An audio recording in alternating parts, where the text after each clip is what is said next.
LNP renewables limited आप सब लोग का स्वागत कर रहे हैं। आज हम लोग मैराइन केबल्स के बेसिक्स के बारे में देखेगा।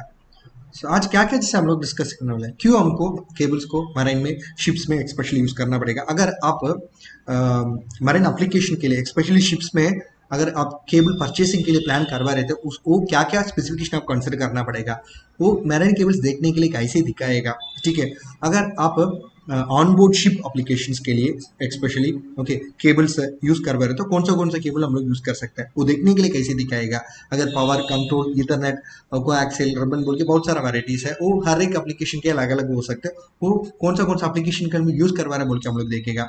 अगर आप एक केबल मैरिन केबल आप देख रहे हैं, ठीक है, उसको कैसे रीड करना पड़ेगा, ठीक है, उसका टाइप क्या है, उसका सिंबल क्या है बोल के कैसे आपको केबल को रीड कर सकते हैं बोल के आज हम लोग देखेगा। ठीक है, सो मोस्ट इंपॉर्टेंटली आप मरीन एप्लीकेशन के लिए केबल प्लान कर रहे तो स्पेसिफिकेशन बहुत इंपॉर्टेंट है। ओके, सो मोस्ट इंपॉर्टेंटली इसका पावर क्या है, कौन सा कंट्रोल सिग्नल है, वो इंस्ट्रूमेंटेशन है। तो सो हर एक एप्लीकेशन के लिए अलग अलग स्पेसिफिकेशन है। ओके, मोस्ट इंपॉर्टेंटली कभी भी आप मरीन के लिए केबल प्लान करवा रहे तो it should have a capability to withstand extreme conditions like a low temperature, high temperature, vibration resistance, corrosive resistance, and it should also have capability to withstand salt water. Because and हम लोग अगर आप cable ships में plan करवा रहे तो it also should comply the international standards. Okay, क्या क्या केबल्स आप अगर परचेस करने के लिए प्लान करवा रहे तो ओके क्या क्या स्पेसिफिकेशन आप कंसिडर करेंगे। फर्स्ट इंपॉर्टेंट थिंग इंसुलेशन, क्योंकि आपका इंसुलेशन उसको मैक्सिमम टेम्परेचर से रक्षा करना पड़ेगा। ठीक है, एंड मोस्ट इंपॉर्टेंटली अगर आप कोई केमिकल्स को एक्सपोज करवा रहे हैं और कोई ऑयल को एक्सपोज करवा रहे हैं, उसी वो ऑयल्स और chemicals it should not damage the cable. So आपका you should choose in such a way that it should protect the internal core. This insulation should protect the internal core from the maximum temperature, chemicals and oils. ठीक है, example है बता रहा है। So normal PVC cables भी market में available है, XLP that is cross linked polythene cables भी मार्केट में अवेलेबल है। तो दोनों को आप कंपेयर करेगा तो high temperature high voltage application के लिए हम लोग HLPE केबल्स यूज करेगा। इसका लाइफ पीवीसी को कंपेयर करने के लिए थोड़ा ज्यादा है। नेक्स्ट कंडक्टर, सो कंडक्टर बहुत इंपॉर्टेंट है क्योंकि आप कौन सा एप्लीकेशन यूज कर रहे हैं, कितना नंबर ऑफ कोर्स चाहिए। ठीक है, so conductors can be tin, copper, bronze, aluminium बोल के बहुत सारा वेराइटीज, इवन अलॉयस यूज करके भी कंडक्टर्स बना रहे हैं। Next cross section area important है क्योंकि करंट ट्रेडिंग बहुत इंपॉर्टेंट है, क्योंकि वो आप चूज करने वाला conductors and cross section area के हिसाब से केबल में करंट कैरिंग कैपेसिटी डिफर्स हो सकते हैं। मान लो लार्जर क्रॉस सेक्शन एरिया तो उसी में रेसिस्टेंस बहुत कम है। ठीक है, सो मोस्टली हम लोग क्रॉस सेक्शन एरिया को स्क्वायर में मेंशन करेगा और नहीं तो स्क्वायर इंचेस में भी मेंशन करेगा। इधर देख लिए हम लोग दो एग्जाम्पल, एक कॉपर का दूसरा एल्यूमिनियम का। अगर कॉपर में आप देखेगा तो 1 स्क्वायर केबल में मैक्सिमम हम लोग 17 एम्स करंट रेटिंग यूज कर सकते हैं। अगर एल्यूमिनियम केबल है तो 4 स्क्वायर केबल में हम लोग मैक्सिमम 16 एम्स यूज कर सकते हैं। सो हमारा क्रॉस सेक्शन, अगर आप क्रॉस सेक्शन एरिया को इंक्रीज करेगा तो हमारा current carrying capacity in amps rating वो इंक्रीज हो जाएगा। Same way in aluminium also if increase the cable size, उसका करंट इन एम्प्स रेटिंग वो भी इंक्रीज हो जाएगा। ठीक है, सो वोल्टेज रेटिंग बहुत इंपॉर्टेंट है क्योंकि it should have a capability to withstand a maximum voltage. अगर कोई शॉर्ट सर्किट हो रहा है, फायर अकर हो रहा है, वो सबसे इंतजार करने के लिए वो हाई रेटेड वोल्टेज केबल्स को आप चूज करना ही पड़ेगा। नेक्स्ट टेम्परेचर रेटिंग बहुत इंपॉर्टेंट है क्योंकि मान लो हमारा डोमेस्टिक एप्लीकेशन के लिए अगर आप ये केबल यूज चूज करवा रहे हैं तो it should have a capability at least to minimum to withstand 75 degree Celsius. अगर आप मरीन एप्लीकेशन के लिए प्लान करवा रहे तो it should have a greater capacity of around 105 degree Celsius. अगर मरीन केबल का स्ट्रक्चर का बारे में देखिएगा तो इसका कंडक्टर्स होने का, insulation, fillers, tape, sheath, armour and outer sheet.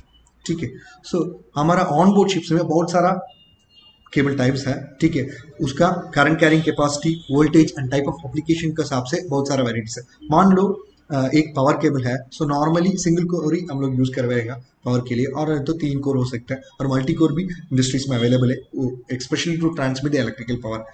सो हमारा पावर एप्लीकेशन के लिए हम लोग आर्मर्ड और अनआर्मर्ड केबल यूज करेंगे। ठीक है, and most importantly power distribution feeder panels में, स्टार्टर पैनल्स में हम लोग पावर केबल बिल्कुल यूज करेगा। Next control cable it can be flexible copper और तो एल्यूमिनियम सिंगल कोर पीवीसी को हम लोग as a control cable use कर सकते हैं। So most importantly controlling circuits, lighting accessories, ये सब एप्लीकेशन के लिए कंट्रोल केबल यूज करेगा। Next is coaxial cable. A coaxial cable और design in such a way to withstand okay high immunity against the noises of a greater bandwidth. ठीक है, most importantly high speed okay signal transmission के लिए coaxial cable को हम use करवा रहे हैं। इसमें एक सेंट्रल कंडक्टर हो सकते हैं। Okay, next dielectric conducting shield, सबसे लास्ट में आउटर जैकेट हो सकता है। ठीक है, ये antenna, trans receivers, radars and satellite phone application के लिए कोएक्सियल केबल्स हम यूज करवा रहे हैं। नेक्स्ट ईथरनेट केबल्स के बारे में देखेंगे तो most important to connect with computers, routers, printers, PLCs, radar and navigation equipment के लिए, वो भी especially high speed digital data transmission के लिए हम लोग ये इथरनेट केबल्स यूज करवा रहा है। इसमें बहुत सारा वेराइटीज है, cat 5, cat 5E, cat 6, cat 6A, cat 7 बोल के बहुत सारा वेराइटीज मार्केट में अवेलेबल है। सबसे लास्ट में with the help of the RJ45 connectors हम लोग इसको कंसर्न इक्विपमेंट के अंदर कनेक्ट कर दीजिएगा। ठीक है, इंस्ट्रूमेंटेशन केबल के बारे में आप देखेंगे तो इसमें मल्टीपल कोर्स ज्यादा आएगा, क्योंकि एक्स्ट्रा लो वोल्टेज सिस्टम और है तो low energy electrical signal transmission के लिए इंस्ट्रूमेंटेशन केबल्स यूज करेगा। Example sensors, fire detectors, that is 4 to 20 milliamps current transmission, 0 to 10 volt current transmission, serial communication applications, that is RS-232, RS-485, 0 to 10 volt voltage transmission के लिए mostly हम लोग instrumentation cables use करेगा।